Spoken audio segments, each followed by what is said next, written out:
Аскердик базада колдонулуучу заманбап жогорку технологиялык учкучсуз учуучу аппараттар, күчүрмөн кызматты камсыз кылуучу техникалар жана жабдыктар мамлекетибиздин коопсуздугун камсыздоого чоң өбөлгө болот.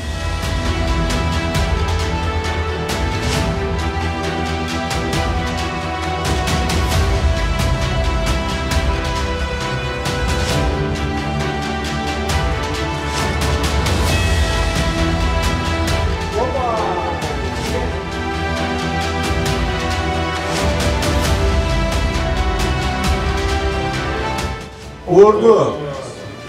Bulgar çok durumda.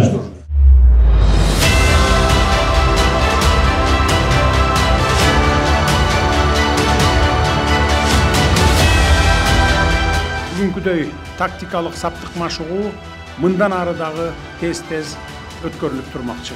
Мындай иш-чаралар күч түзүмдөрү арасындагы өз ара байланышты бекемдеп, коопсуздукту биргеликте камсыздоого, ошону менен катар жаңы заманбап техникаларды өздөштүрүүгө, жаңы ийгиликтерди колдонууга өбөлгө түзөт.